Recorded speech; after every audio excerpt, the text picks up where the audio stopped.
Today's webinar is going to be on multi-year awards versus multiple year awards. Here's the agenda. Understanding the difference between the two types of awards, the common errors associated with each, and when to effectively use multi-year contracting authority.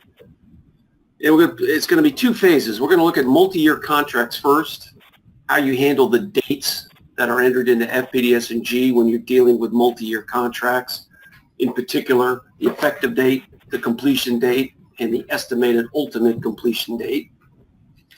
What do we mean when we say multi-year contracts?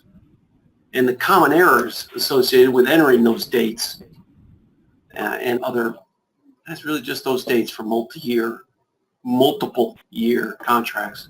Phase two, we're going to look at multi-year contracts, look at how you handle the dates on those. Again, the effective date, completion date, estimated ultimate completion date. And we could also talk about the last date to order as well. And the common errors people make when they're entering in the data in FPDS&G for a multi-year contract. And then we're going to do a review. Introductions, who I am, Fed Data Check, and Potomac Wave. I save that to the end because it's the same every week. If you would like to see, if you'd like a demo focusing in on just your data, let me know. I'm getting a little bit of background noise here.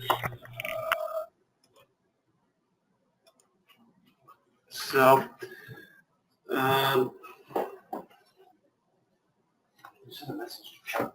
Yeah, but he was. Okay. Okay. Yeah, we also, I'm happy to have on Chuck Hughes from NOAA and Stacy Rickard from Interior, who've actually done, or federal officials, contracting officials, they've actually done multi-year contracting, and they can check my slides and correct me where maybe I didn't get something quite right, and also offer their personal experience, which I think will be great.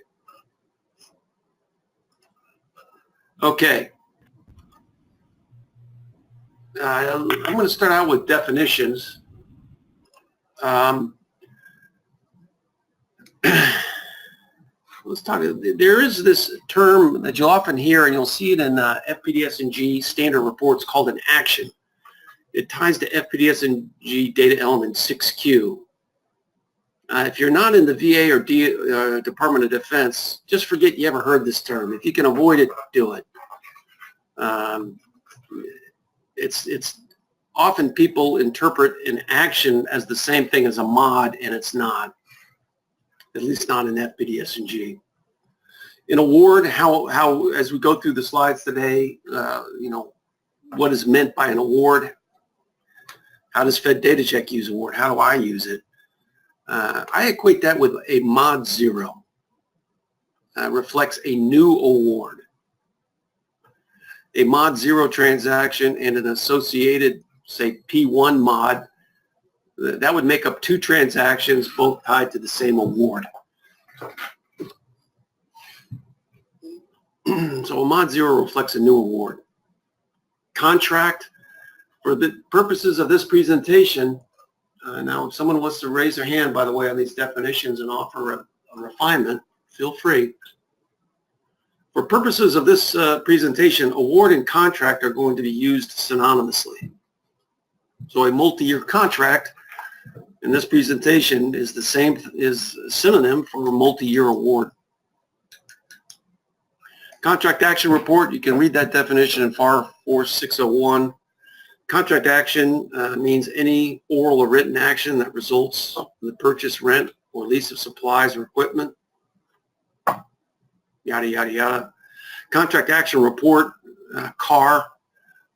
This is the contract action data required to be entered into the Federal Procurement Data System. So that's another common term, a CAR. So another way to look at a CAR is a mod.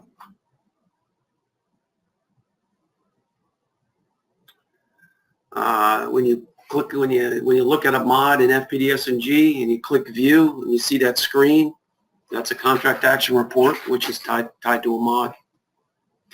A mod, for this presentation, that can be the mod 0 or any subsequent mod. So that's what's meant by a mod. Transaction, a car, and a trend. So those are, we can go through that. Hopefully those are familiar with you already, but I just thought I'd go through them. In particular, the one key thing is action is not the same thing as a mod, not an FPDS&G. Why is that? An action is actually a data field in FPDS&G. It's data field 6Q. All right, here's the key definitions. Multiple year contract. Let's go take a look at that. There was a good definition out there in a somewhat unusual section on the FAR, 22.1001. Click on that, take a look at it. Multiple year contracts, again, I'm using contracts and awards synonymously. And this is a great definition. It's under the Service Contract Labor Standards, but it's a great definition. I didn't see a definition in the part 2. Multiple year contracts means contracts having a term of more than 1 year, regardless of fiscal year funding. So what's a multiple year contract? Lasts longer than a year. Pretty straightforward. This term includes multi-year contracts. So there's the translation using that definition. All multi-year contracts are multiple year contracts, but not all multiple year contracts are multi-year contracts. So if you put it in a diagram, here's the universe of multiple year contracts, and within that a subset are multi-year contracts. How about Chuck or Stacy? Does that, you want to jump in on that kind of key definition, or if you feel free if you will add and elaborate. Let's get down to multi-year while they're thinking about that. And that's FAR 17103. We'll click on anytime I'm going to hand out this PowerPoint deck after the webinar. You'll get a copy of it emailed to you.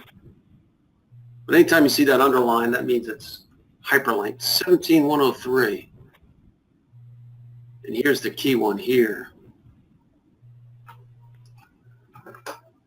Multi-year contract means a contract for the purchase of supplies and services for more than 1, but not more than 5 program years. So that's kind of a key point. I mean, if your contract lasts for 6 months, even if it crosses fiscal years, say, from July to December, it's not a multi-year contract. Not according to this definition, not according to FAR.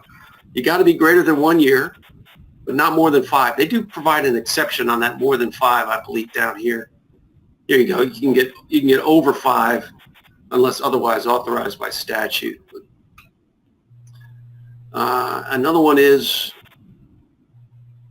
this sentence here. The key distinguishing difference between multi-year contracts and multiple year contracts is that multi-year contracts defined in the statute cited at 1701 buy more than 1 year's requirement of a product or service without establishing or having to exercise an option for each program year after the first. So you don't have to, the period of performance lasts longer than 1 year and you keep right on going and you don't have to exercise options. That's one of the key distinguishing differences. And we're going to get into cases where that's the smart thing to do. That's from both an administrative burden point of view and for a lot of other reasons as well, such as lowering costs, improving, encouraging capital investment. And we're going to look at some examples on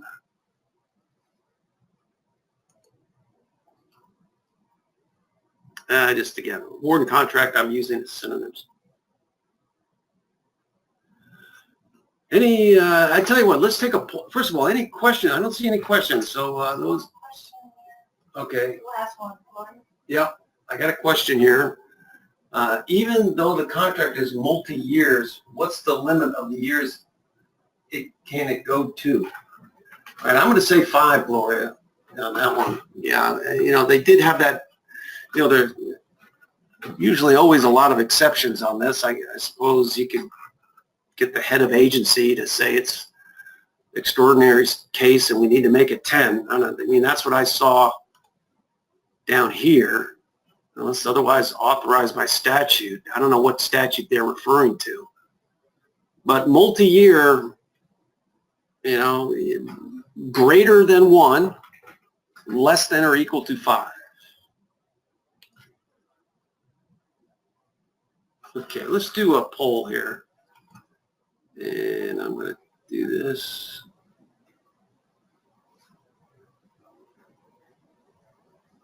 Okay, by the way, I got a good comment here, which is in your GoToWebinar, you can, if you look at your controls there, you will see handouts, and you can download the PowerPoint deck from there as well. So you can download the PowerPoint deck that I'm using right now and take notes on it if you wish.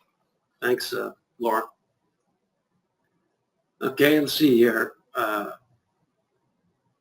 got Stephen Schaefer. Thanks, Stephen. You're right. IT contracts may go beyond 10 years. That's a good one.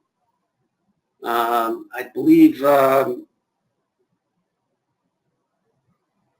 NASA soup, I think, might go 10 years. Where do you get to those slides? I got that question. You can see them under handouts in your GoToWebinar controls. And Karen, I'll also email them to you at the end. So you're going to get a copy. You can download it now or just wait for my email after the webinar. So multi-year contracts use funding that crosses fiscal years. Kristen, we're going to get into that. The answer to that is maybe. It doesn't have to. And we have experts on the line here. Stacy, do you want to take that one, Stacy, or can you hear me, Stacy? Yeah. I can hear you. Well, so depending on what it is you're contracting for. Yeah. Go ahead. Oh, did we lose Stacy? Oh, my. Doggone it. Hold on here. Maybe I muted her.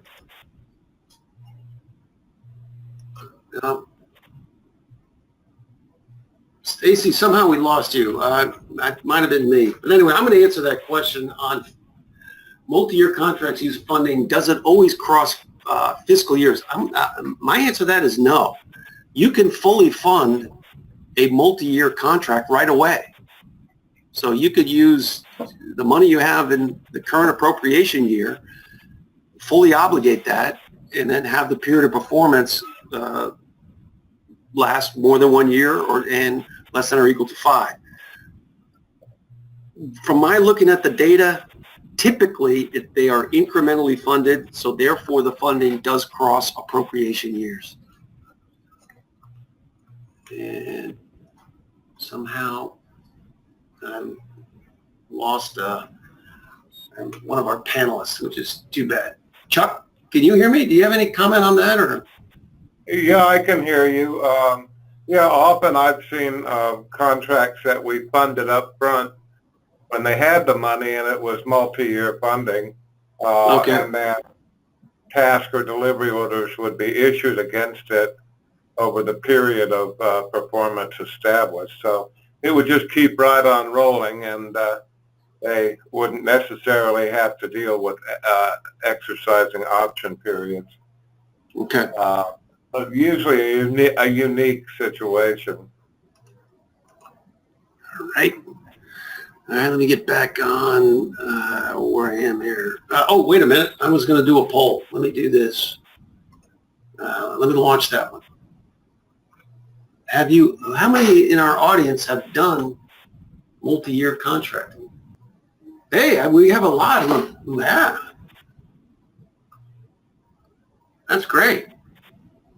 Tracy? Bob? Yes. This is Stacy. I apologize. I was talking away, and apparently my line disconnected from you guys, so I apologize about that. All right. Yeah, so Chuck went in a little bit, but the question was, does a multi-year contract, does that necessarily mean the funding comes from more than one appropriation year? No, well, it doesn't necessarily mean that. The way we've set ours up, we're obviously using multiple. We're using funding based on whatever fiscal year that task order is awarded in. But it doesn't have to be that way. Ours is that way because it's set up as an IDIQ, as a multi-year IDIQ. So. Okay. If you're doing a single purchase of something, then no, it wouldn't have to be multiple years of different fiscal year funding. Right. So you can incrementally fund a multi-year contract, or you could pay for it with the current appropriation money. Depending on how you set it up. Correct. All right. Okay. This is Chuck. We've had some where we hire researchers to gather and collect data, for example, for the National Marine Fisheries Service laboratories. And so over the course of several years, they're collecting and tabulating data along the various coastal zones for whatever the subject may be. And at the end of a 3 or 4 year period, their final submission is the data catalog and an analysis or report of the findings. Okay. And that would not be something you'd necessarily incorporate or need an option period, because it's ongoing until the project is completed. And what we would do is set up various stages where, based upon the statement of work and required submissions of data and analysis, the contractor would be paid so much every 6 months, every 3 months, in return for the partial submission of the study data. So it could go on for 2 or 3 years without any option involved. And it would all be paid out of the initial funding established, or if the funding ran out, then it would be modified to add more funding. Okay.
Let's look at multiple year contracts. So again, multi-year contracts are a subset of multiple year.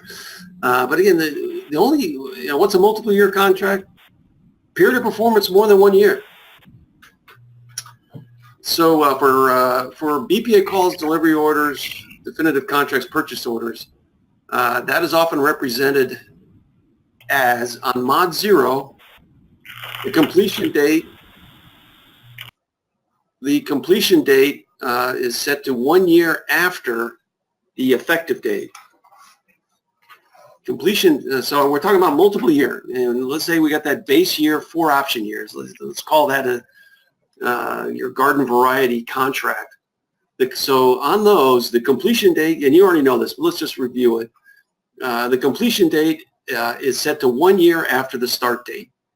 And then the estimated ultimate completion date is set to 5 years after the effective date, aka start date. And then when you get to P1, the reason for mod is to exercise an option. The effective date on P1 is 1 year after the effective date on mod 0. And then the completion date also changes. The completion date is set to 1 year after the effective date on P1, or to look at it another way, 2 years after the effective date on mod 0. We're going to look at an example. This is getting a little confusing. The estimated ultimate completion date remains unchanged. All right, let's take a look at an example on that.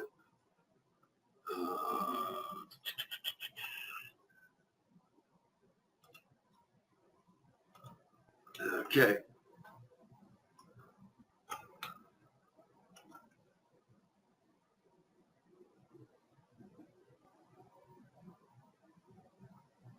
Right here.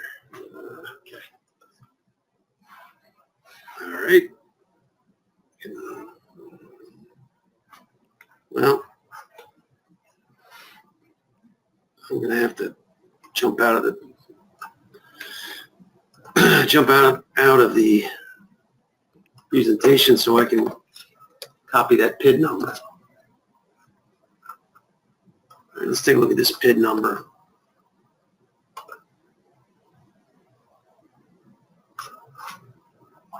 All right, so this is a Veterans Affairs Award, and this is, you can see the effective date here is 10/1. The completion date is set to 1 year later. Ultimate completion date is 5 years out. And the obligated amount, what's being obligated, is the money to pay for the first year. The option value is what's anticipated if the contract goes for the full 5 years. Okay, now let's look at what happens on a subsequent mod. It's not actually P1. This one is actually P4.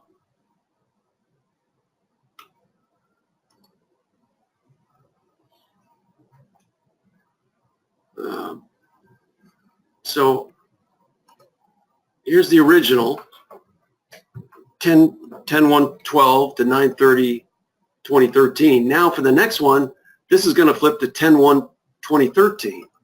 Exercise an option, 10/1/2013. That kicks out the completion date for the next year. And then you just keep marching forward in those 1 year increments till you get to the end. You know, this is a little contracting 101, but it's an important, there's going to be reasons why I'm going through this eventually. But anyway, so here they came to the last mod, and then the completion date catches up to the ultimate completion date. All right, now let's look at a common mistake people make on these multiple year awards when they're coding it in FPDS&G.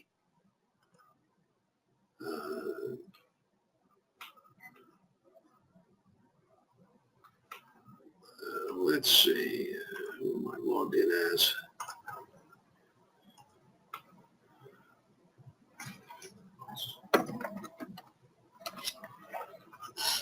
Okay, I'm going to log in as, let's log in as interior. I did have some other examples lined up, but we'll go with them. Okay, so we saw on a multiple year the completion date. Okay, good, we got some examples. In fact, I have some examples here. I'm jumping around here a little bit. Let's see.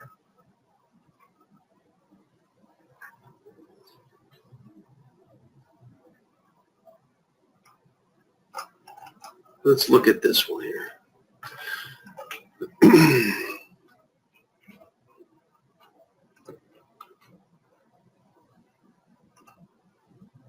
so we saw the Veterans Affairs example. That was a way to code the dates incorrectly. Here was an example we came up with where it's not. And you could see what they did. So this is not a multi-hyphen year contract. That's not set to yes here. Hopefully you can see my screen on that. And this is what we see when people do not code in the dates correctly on a multiple year contract that is not a multi-hyphen year contract. They just jam the completion date to be the same as the ultimate completion date. And you can tell by the amount of money that it's not apt to be a multi-year contract. You know, it's kind of a low amount of money for it to get HCA approval on that and to go through the, and what's it for? Housekeeping, snow removal, salt. Again, an indicator that that's not a multi-year contract. All right, let me get back to the presentation here.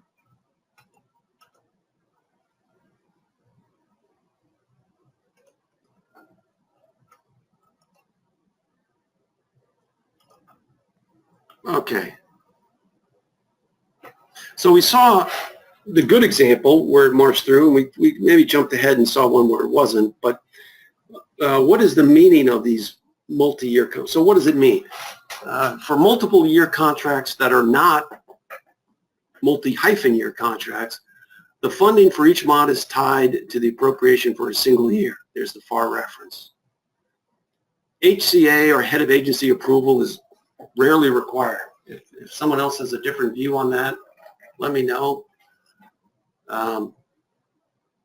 Now it can be for incentive fee or award fee contracts, the determination and finding justifying that incentive fee or award fee needs to be signed by the HCA.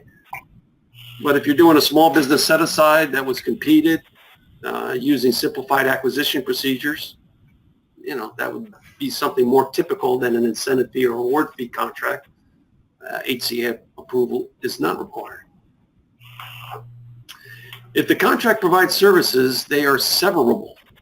Let's go take a look at that. We're talking about multiple year contracts that are not multi-year contracts. Where is severable? Here. Severable services means services that are continuing and ongoing in nature, such as help desk support, maintenance, or janitorial services for which benefit is received each time the service is rendered.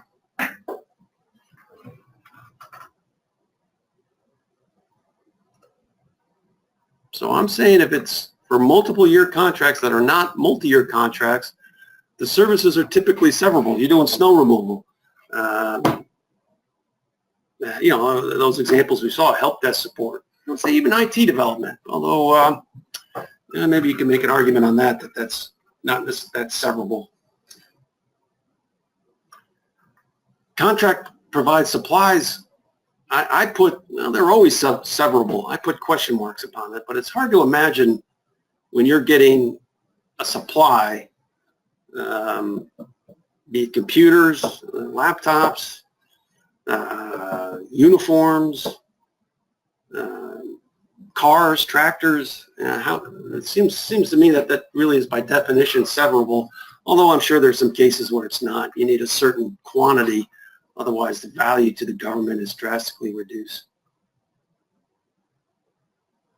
One other final characteristic of a multiple year contract that is not multi-year: cancellation terms and cancellation ceilings are not a part of the contract. You can terminate for convenience. Government can walk away and at their convenience and not typically not pay a penalty or a cancellation fee. All right, let's see here. I got some questions. Let's see here. I'm bringing the panelists here. Maybe I'll start working back. So can you not have a non-severable multi-year contract? for instance, a multiple year research study that takes 3 years to complete and is for the final research deliverable. Jacqueline, I'm going to say you can, a non-severable service that takes multiple years to complete, I would say that requires a multi-year contract. Now you can have, so if it's non-severable and covers multiple, more than 1 year, I would say that, and it's a service, I would say that, or even if it's a supply, I would say that does require a multi-year contract. Now the reverse though is not true, and Stacy, Chuck, jump in here. You can absolutely have a multi-year contract for services or supplies that are severable. And I'm going to show an example on that later. So there are, and we're going to get into that. And Stacy, Chuck, maybe you can hold your fire on that, and if you disagree with me, but there are many reasons why you may want to issue a multi-year contract. In essence, commit yourself to buying a supply or service for more than 1 year, and yet that service or supply is severable. You get benefit every time you get that service or supply. And I'll provide an example, and then people can have voice their view on that. I'm confident I'm right. All right, what if that example was a multiple year with incrementally funded funds? Wouldn't that? Okay.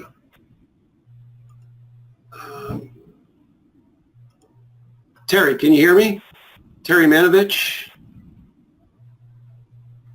Terry? Okay. Well, if you can, Terry, I don't fully understand your question. Oh, no. Hey, Bob. Sorry, Hey. I had to unmute my phone. Sorry. Okay. I guess I wasn't, the last interior FPSNG that you just had was a multi-year, right? It was from 2017 Okay. 2022, however, was not fully funded. And so you made the inference that that was incorrect. Okay. That was the one where they had the completion date. This one here. Is this one here? If you see my screen? That's correct. Okay, this is correct. Okay. So if I'm understanding you correctly, you would flag this as incorrect. I would. Is that what I'm understanding? Okay. Yes. So what my question is, this could be a multi-year without options. It could be. And They didn't mark it as such. Right, okay, even though they haven't marked it as such, though. That could have been what's the PSC code on it? Do you know? Yes, it doesn't, and then the PSC code makes it more suspicious because it's snow removal salt. So Okay. that would be a severable service. Let me go back to my original question then. If, Okay. if this were marked multi, then obviously you would not take it and flag it, correct? Correct. Okay. That is correct. I'm getting a little bit of... Okay. Yeah, but Terry, that's a good point. Yep. If this were marked as a multi-year down here, then we would Right, not but- flag that as an error. Okay, because we had one of these earlier, and the question was posed to you that did the multi-year being marked or not marked have any difference on this? And you said no, it didn't. So Yeah, I'm a little confused about that, but Yeah, that's because someone finally, well, not finally, someone, I finally understood it after someone, maybe it was you or others, finally pointed it out, and I changed Yeah, the 'cause we- logic of the check Okay, fairly okay. recently. okay, all right. I just wanted to make sure that that was the way we were going. That was with the studies and R&D. Is that correct? I think Studies, that R- ended up being studies, R&D, Yeah. utilities, and right with the A. right, if they do check the multi-year, then we don't flag this anymore as well. Okay. So- all right. and so- Thank you. That was okay. kind of what my question was. Sorry. That's all right. Thank you. We really encourage, by the way, questions and interaction. That's great. More people who can voice their questions and input, the better on these. So what Terry was saying there was if it looks suspicious if you did it, but if it were multi-year, designated as multi-year, then this one could well be accurate in terms of the dates.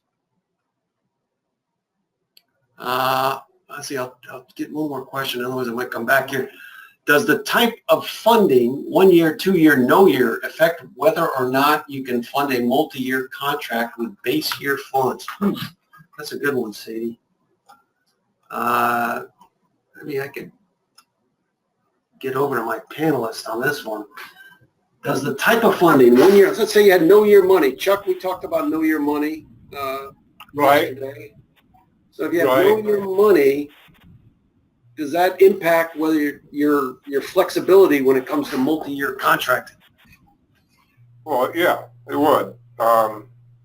NOAA has special funds that are good for multiple years once they're obligated. So the money doesn't go poof at the end of the budget year. Okay. It stays around until it's expended for what it was designed for. So if you're buying utilities, you're not going to, why are you going to do a base year and 4 option years on utilities? Who are you going to compete that with? You're getting your water from one spot. Right. So avoid the CPARs. If you were required to do it, avoid the CPARs the nonsensical CPARs interim evaluations every year. Avoid the administrative burden of having to do an option year, exercising an option. Take your no year money. I think you said hand that over to the finance office and then let them pay the water bill for 5 years. Yeah, one example is setting up for payment for a brand new facility that we constructed that needs to hook in to the electric grid in the local public utility. We create a contract for 5, even 10 years and give it an award number, and then we turn it over to our finance office. Our finance office issued its own award number, and the customer or facility office, the invoice would be received there from the public utility. They would approve it. Yeah, we got the services, and then they would mark on the invoice the appropriation or accounting that they wanted to pay for the utility bill out of. They would forward that to finance and referencing the award number, and finance would pay it. All we did was initiate it to kick it off. Okay.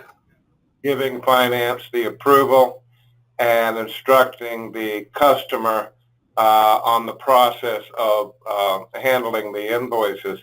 So once that was done, we never saw it again until it was time to renew that relationship, unless it was a problem. All right.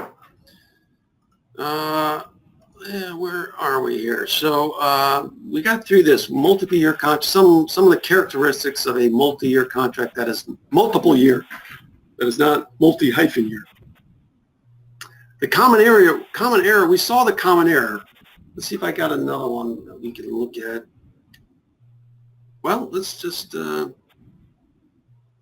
instead of going to interior, let's see, let's log in as someone else and look at that common error involving multiple year contracts. I know we got someone from agriculture on the line, so I'll log in as agriculture.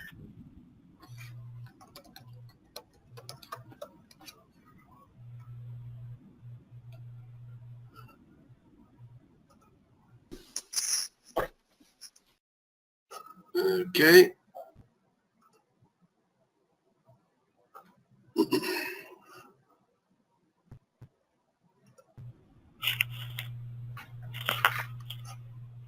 And we will go down to the dates section.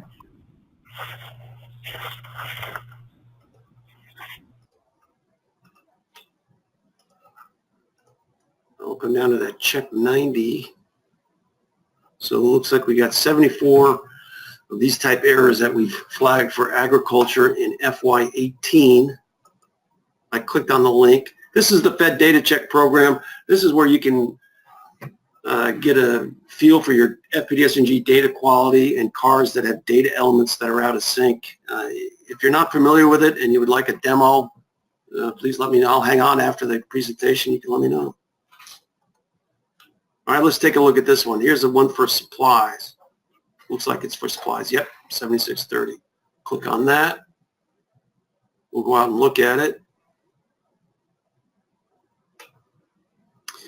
So, again, that looks like, it's for supplies. That's telling me that it's a severable contract. You get value every time you get those.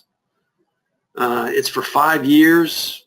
The obligated amount is less than the base and all options value. That's also another signal that there are option years involved.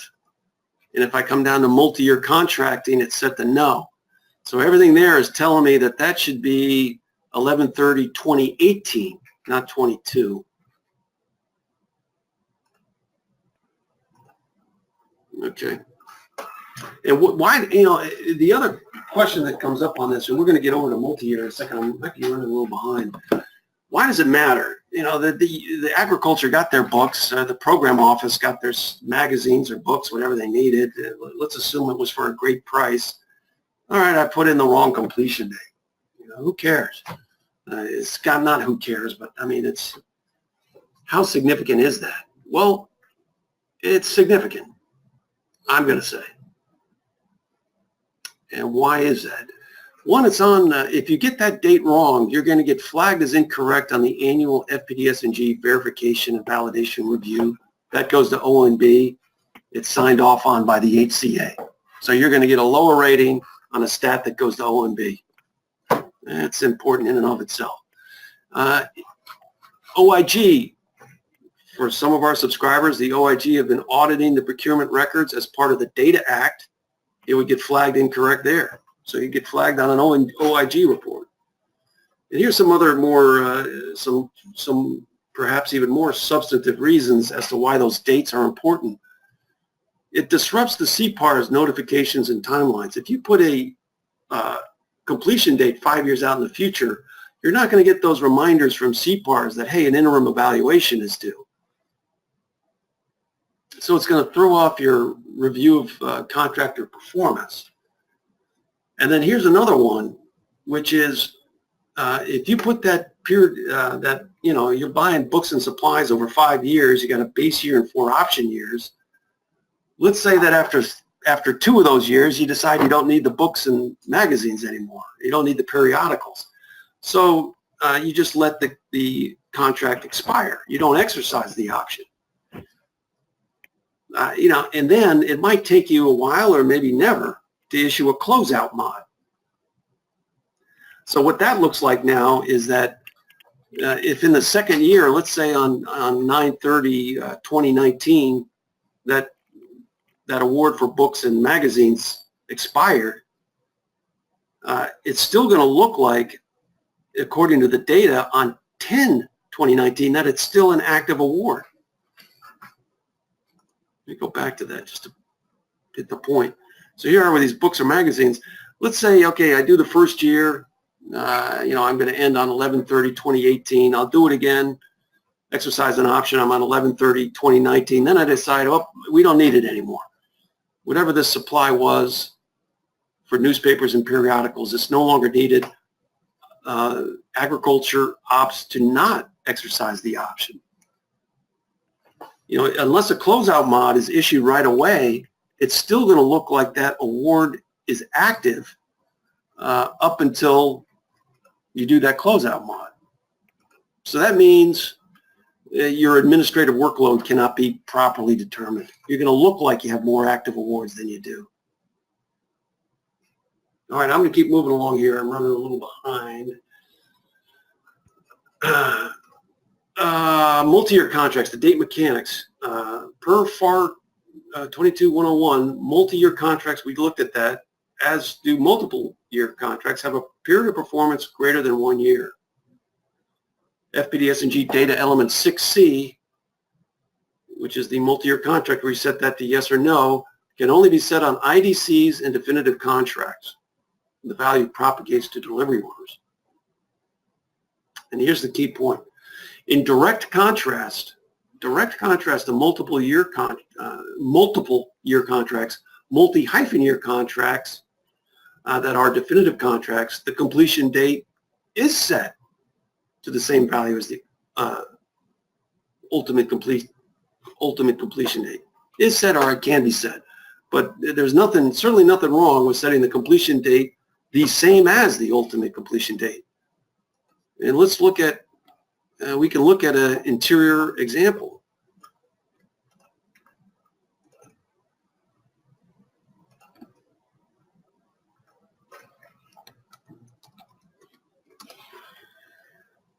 That's an IDC.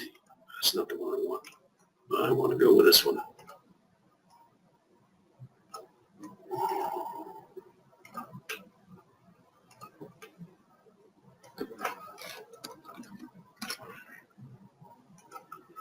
Okay.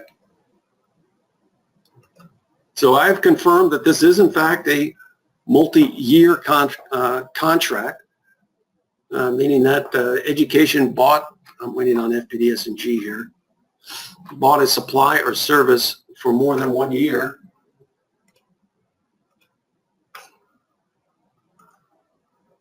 Okay. This is education. I've talked to both of these people actually. The multi-year contract is incrementally funded, so they're not going to fund it all at once. But the period of performance is in fact, what is that, 5 years? Or is that 4 years? That's 5 years. 5, yeah. Yeah.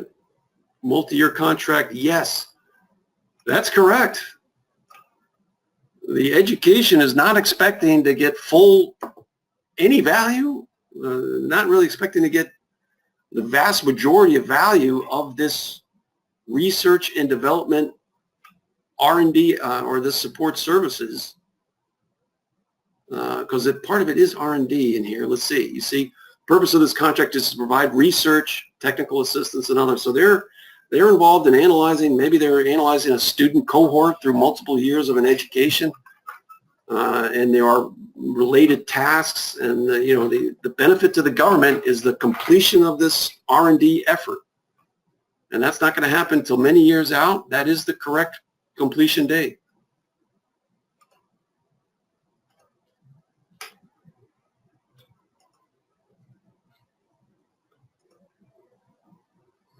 Okay, so that's the key distinction there. Where do you set that completion date? Multi-year contracts, Stacy or maybe Chuck, if you have a view, I'm going to say it's typical that you go ahead and set the completion date to the same date as the estimated ultimate completion date. Correct, yeah. That's what I do, yeah. Okay, why is that? Again, we talked about severable. When I talked to the the contracting officer on that, there is no, in effect, there really is no deliverable to inspect after the first year on that contract. The meat of the project, the payoff, is going to occur way down the line when they start turning in the results of their research and development effort.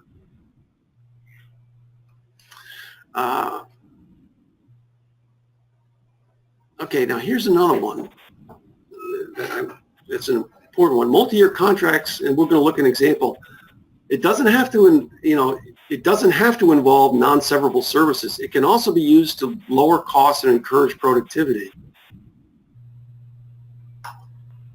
So there's a lot of reasons why you would want to use multi-year contracting, maybe more so than the ones we've talked about. But if you look at this, multi-year contracting is encouraged. When I was going through this, and as someone who looks at it from a data perspective, not fulfilling the requirements of a program office, I was thinking, boy, multi-year contracting, avoid that. That sounds bad. You got to get HCA approval. That's like, being a little flippant here, that's like going to the principal's office. You got to do this thing where you cross appropriation years, possibly, you know, and you got sequestration, you got government shuts down, you know. Stay away from multi-year contracting if at all possible. Well, it's not true. I think, as Stacy and Chuck have pointed out, and also there are important objectives you can achieve, which we're going to see in a great example in just a minute, where you can lower your costs, enhance standardization, provide incentives to contractors to improve productivity through investment in capital facilities and equipment. And that's just what Department of Defense has done in the example we're going to look at. So, so let's go back here. Let's just take a quick look at the meaning. If the initial award is not fully funded, and therefore the funding is contingent upon the appropriation of funds in subsequent years. So that means when you buy that on a multi-year contract, you're buying services or supplies. That means you're going to fund that acquisition across appropriation years. So I want to buy a research and development study. The study is going to take 3 years. The government doesn't get any benefit until the study is completed.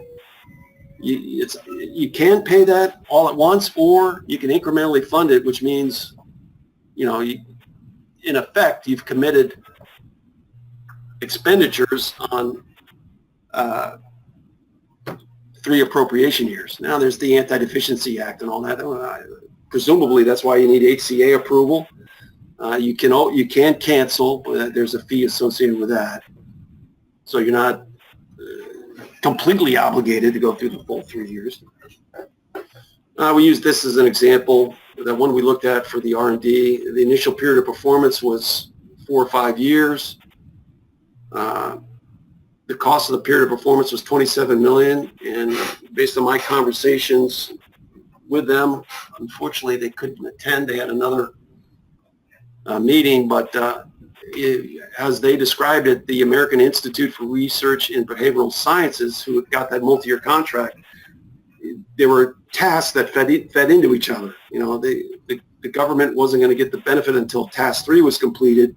But to get task 3 completed, they first had to do task 1, task 2, and it was a chain reaction that the benefit was achieved when the final task was completed. The obligated amount was quite a bit less than $27 million. That means for education to get value out of this acquisition, they're going to appropriate funds across fiscal years. Common errors. What are the common errors associated with coding multi-year contracts in FPDS&G? The one that we're seeing is that the period of performance is less than or equal to 1 year, or it's greater than 5.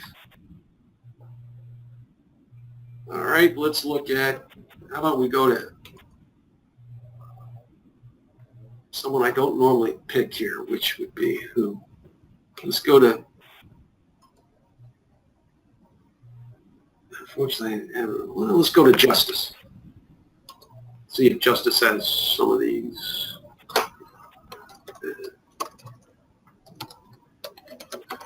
So we saw in the FAR there that a multi-year contract has to be more than 1, and less than or equal to 5.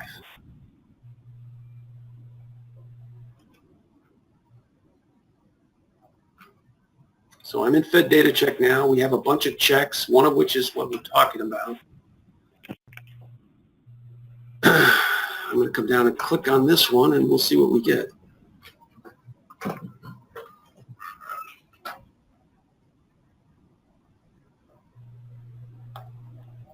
I think Justice has a few. When they're in draft state like they're now, they can take a little bit longer to run. There's some reasons behind that, but okay. And so we got some. So here's the definitive contract, and it's not a multiple year. So if I go out and look at this,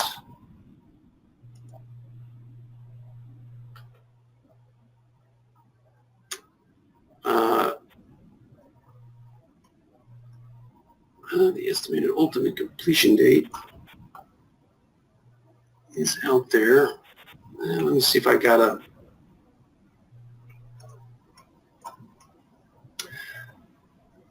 Well, you know, as we're defining the period of performance, would be based on how we define it is between the effective date and the completion date, at least on the current one. I guess you could, let me see if I can get a better example.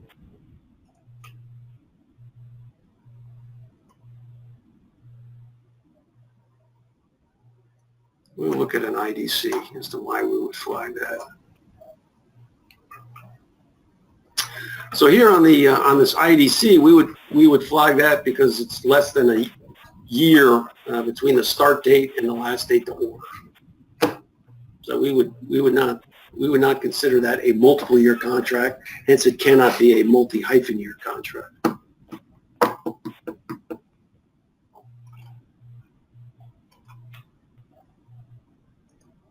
Okay.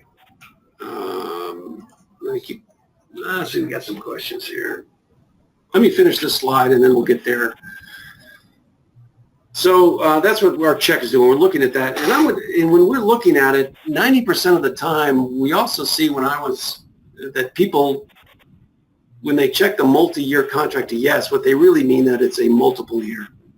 So about 90% of the time, when I was calling around to find people who've done multi-year contracting, it wasn't.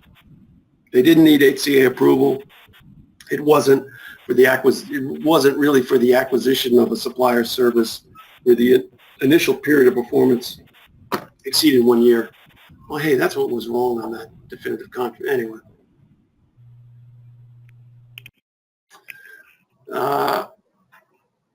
Yeah, if I could go back to that, I remember now.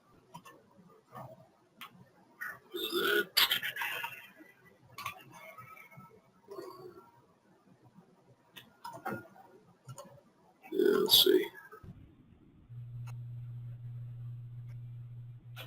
And let's see if I can get any comments from the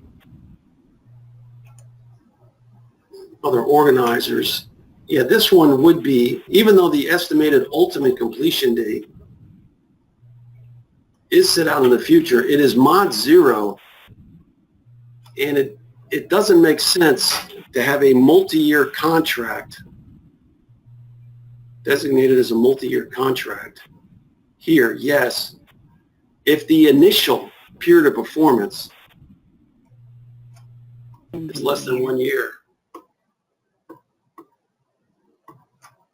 So if you got a multi-year contract on mod 0, you expect that completion date to be out farther than 1 year. That's what I'm saying. Otherwise, you know, what they're doing is what this clearly is indicating is that on 03/30/2019 or around then, they're going to exercise an option and start kicking it out to 2023. Right. Okay. All right. Now, here's a great example I wanted to look at here, and then I'm going to get into some questions. So we talked about, we have Stacy, who's done it through construction, I know. I don't think we've actually, Stacy, gone into your use of multi-year contracting. Chuck has talked about R&D and utilities. And I wanted to look at this example by the Defense Logistics Agency, which I think is a great example of multi-year contracting. $7 million, and if I come down to the type of set-aside, it's a hub zone set-aside. They got 2 offers. They're building field packs. I looked that up. That's, you know, those packs that soldiers wear when they're out in the field. Let's look at the multi-year contracting. It's set to yes. So they made it a hub zone set aside. They got multiple offers, which means it was let's call it well competed. They're involved in manufacturing of equipment, supplies for Army backpacks, Army field packs. They're, you know, where's the place of performance on this? Let's see that. Well, there is no place of performance on an IDC, but the vendor is in Kentucky. Maybe that's a rural area that, so it's for supply. Obviously that would be a severable contract. Why would they do a multi-year contract on that? Well, I think if you go back and look at the objectives of multi-year contracting, which is here, I think we can see why that would be. Imagine you are a hub zone vendor in a rural part of the United States, or it could be an underutilized urban section of the United States. You do have some capability to manufacture Army equipment, but you know, this might be a new effort for you doing these field packs. You got to rent new facilities. You got to hire new employees. You got to train new employees. You got to take on a lot more inventory. That's a significant risk of starting up, expanding, or possibly starting a new manufacturing capability. And remember, this was a hub zone set aside. So sitting on the other side of the desk as the vendor, if you're going to say to get you these 100,000 Army packs or whatever it is, we're going to put out a solicitation for a base year and 4 option years. We're going to put the termination for convenience clause in there. You know, you may start for 2 months and then we may cancel you. We don't know. We're not. There's that proposition. Or, as DLA I think wisely did, they went the multi-year contract route, which said, in effect, we're going to commit to 5 years of buying these Army packs. If we don't buy, we can't cancel, but if we do, we're going to pay a fee. And maybe that fee is a lot in the first year, and it might narrow down in subsequent years. So by doing that, by making that extra commitment of the multi-year contract, building in cancellation fees, they reduce the vendor risk. Therefore, I would say they likely greatly reduced their costs to get those Army packs. They provided incentive to those people in Kentucky to buy new equipment, hire new people, and so on. And they achieved a lot of these, they got maybe a more stable manufacturing base to ramp up in times of war. So I think a lot of these objectives can be achieved through multi-year contracting better than your garden variety base and 4 option years with a termination for convenience. I have reached out to Defense Logistics Agency on that. When I hear from them, I'll let you know, but I haven't quite heard back from them yet. That was my interpretation of what they did. Okay.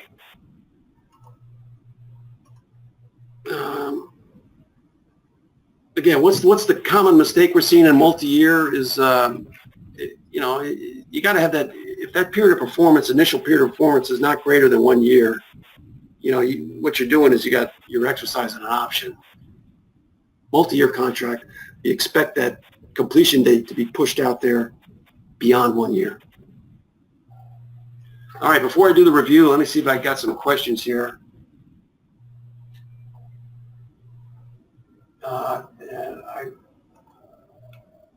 Sandra, let me start with you. Earlier, a question was asked about $0 cancellation fee. Chuck or Stacy, do you have Stacy on your construction on awards? I know that was why you set up that multi-year and interior.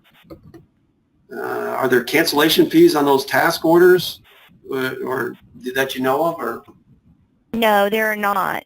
Are you hearing me? Yep, I am. No, we don't have any cancellation fees. We meet the minimum for the entire contract period, and then it's just a normal award process. Okay. Right, so the delivery order is really, they get that multi-year designation because it propagates from the IDC, but it's the IDC that's multi-year. That's the one that you set up so that you can keep those orders going, right? Yeah, that's correct. Yeah. Okay. Chuck, have you ever seen a cancellation fee on a multi-year contract that you've been involved with? Not that I've been involved with, no. Is it, let's see. Okay, having trouble unmuting people for some reason. Hello. Daniel Cotto, I know you've had some questions. Yes, sir. Yes, sir. How you doing? Have you? Good. All right. My question is this. I'm trying to convince my supervisory channel on changing from options to multi-year contracts. We're doing public building service, so we're doing a lot of janitorial, operations and maintenance, elevators, and they're ongoing. Okay. So what we're thinking is doing an IDIQ multi-year, 5 years, and funding at the task order with a minimum guarantee of 1 year. But the question is, how do we write the claims so we work with wage determination adjustments? How do people usually do that? Wow, that's a good one. Stacy, help? Well, thank you. So we didn't structure the base IDIQ contracts with $0 CLINs for any particular mods in the future. Because we will also be in that position because ours is construction based, so they're going to be wage determinations every year, if not more often than that could possibly change. But all of that is going to be handled via each individual task order. So it's the task orders that are going to govern whatever the costs are with the changing wage rates and all of that. The overarching IDIQ contracts are going to remain the same and just have the requirement to meet the minimum award requirement, Okay. which we typically will do with the very first task order that's issued. So basically what you're telling me is every time I issue a 12 months task order, we do the wage determination adjustment then, right? Correct. Awesome. Yep. All right. Thanks, Stacy. Thank you. Let's see. I'm trying to, David, I'm trying to unmute you and I can't do it. I know your hand's up. I think I'm doing something wrong. Okay. I see someone needs a demo. I'll be in touch with you. David, let's see. Have you seen where the cancellation fee is entered in the contract as a $0 amount? FAR 52 cancellation. There's FAR 52 2172 cancellation. David, I wish I could unmute you and I'll try it one more time.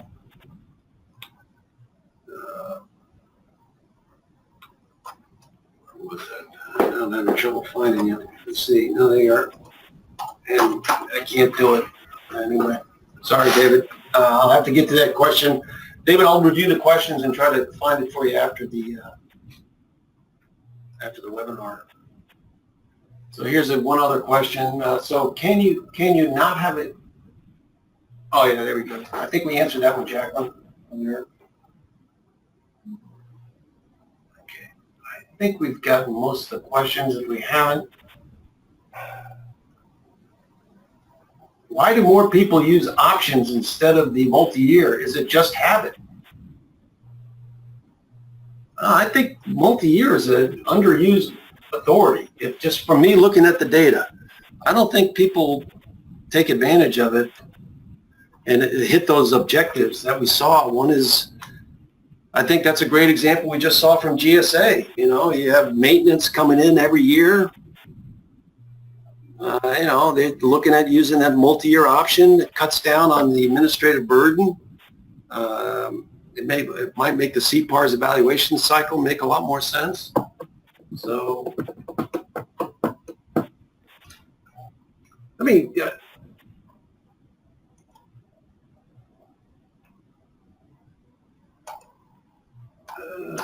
Okay.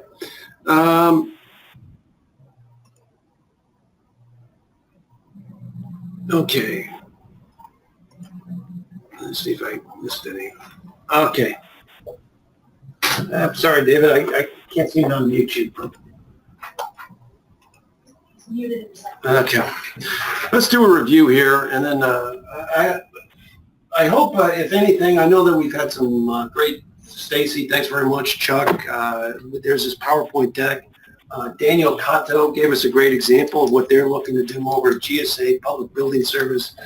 At a minimum, I hope that we've introduced maybe a contracting authority that was underused or not as well understood, and sure seems like a great one that they've built into the FAR. So, in review, all multi-year contracts, multi-year contracts are multiple year contracts in that they both have an initially planned period of performance that exceeds 1 year. All multiple year contracts are not multi-year contracts. Multi-year contracts, you're buying more than 1 year of service or supplies without, having to exercise options. Multi-year contracts do require HCA approval. So often when I was talking to people, I was trying to find the Stacys and the Chuck Hughes, and I was calling people and saying, hey, I wanted to ask you a few questions on your multi-year contract. You know, one of the things I would ask them is, did you get HCA approval for that? And if they said no, I think they didn't quite understand my question.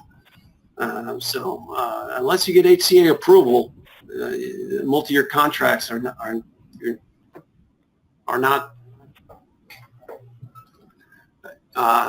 authorized. And I put typically involve cancellation fees, and maybe that's not right. The answer is may involve cancellation fees. We heard a lot of cases here where cancellation fees are not part of the equations, but that is part of multi-year contracting, a consideration when you do it. You're going to commit to 5 years. You want them to start up a new manufacturing capability. You know, build in some cancellation fees. That's going to, from a logical standpoint, one would think that's going to help the vendor and help you lower costs, and may involve incremental funding. That is, the funding for that purchase of the 3-year R&D subject may come from multiple appropriation years. Multi-year contracts are encouraged by the FAR. Far from being some sort of begrudging necessity, boy, that could be it's a great tool if used properly, of course. That's how the Department of Defense ostensibly uses multi-year contracts to encourage manufacturing of supplies and hub zones. So, in addition to all those other benefits we talked about in terms of easing the administrative burden, lowering costs, making a more sensible CPARS timeline, and you can improve your small business goaling percentages. That's what DLA has done. That's it. How long are we? Oh, we were over. That's it, everybody.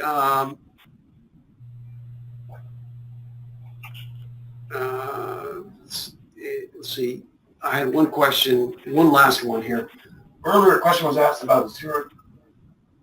We usually request a zero cancellation fee under 52-2172. Okay, Sandra. Let's see if I can unmute you. Sandra, can you hear me? Sandra? Okay. Sandra, and I know you had a previous question. I'll have to follow up on that. We had a lot of questions. We had a great turnout today. I really appreciate everyone attending.